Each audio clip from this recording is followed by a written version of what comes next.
मौर्या मी centre head आहे medical hospital Pune भोसरीचं. आमच्याकडे ट्रान्सप्लांटसाठी आम्ही आज जे झालेले ट्रान्सप्लांट लास्ट मंथ त्यासाठी आम्ही बसलेलो आहे.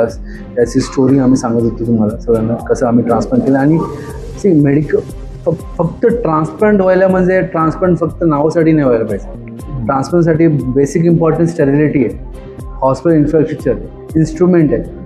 अगर ते नाही आहे तर ट्रान्सप्लांट कुठे पण होऊ शकतो, नाहीतर कुठे पण नर्सिंग होममध्ये पण ट्रान्सप्लांट. पण त्या ट्रान्सप्लांटसाठी प्रॉपर स्टेरिलिटी, त्याचं क्युबिकल्स प्रॉपर हे असायला पाहिजे. नाहीतर ट्रान्सप्लांट केल्यानंतर इन्फेक्शन लागलं तर माणूस कसं होणार. तर हे सगळं सुविधा मेडिकल हॉस्पिटल पुणेला आहे आणि आम्ही कंटिन्युअस ट्रान्सप्लांट करतो इकडे.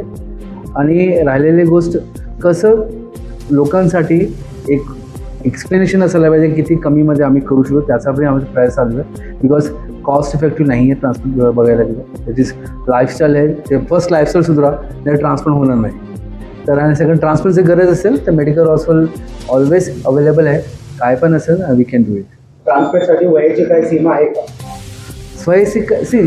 वयाची काही सीमा तर नसतं ट्रान्सप्लांटसाठी, but it always dependable person.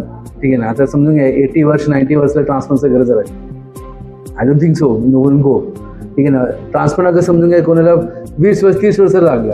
आता जसं सर बोलले नॉन अल्कोहोलिक वाढलेले, डायबिटीसमुळे, लाईफस्टाईलमुळे, फॅटी फूडमुळे.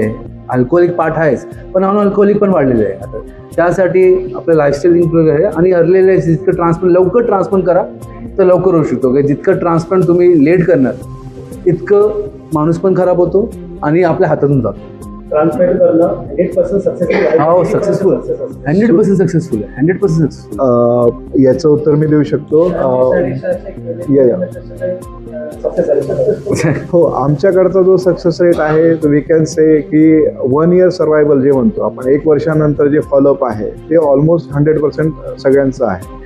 आणि ओव्हरऑल सगळ्या वर्ल्ड वाईडमध्ये जे बघितलं तर it is the range is around 93 to 94% all over. म्हणजे हे 1 year सर्वायवल आपण त्याला म्हणतो.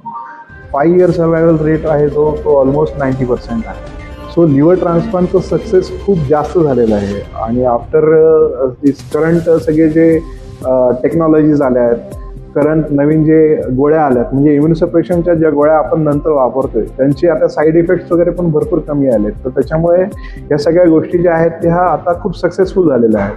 म्हणजे जसं अगोदर बायपास होणं हे अगोदर वाटायचं की खूप मोठी सर्जरी आहे, तसं आता हे लिव्हर ट्रान्सप्लांटची पण सर्जरी जी आहे ती बऱ्यापैकी सक्सेसफुल झालेली आहे. भारतामध्ये इव्हन महाराष्ट्रामध्ये आता बरेचसे सेंटर्स सगळे त्याच्यामध्ये झालेले आहेत. तर मेडिकल आमचं जवळपास 28 ठिकाणी सेंटर आहे आणि प्रत्येक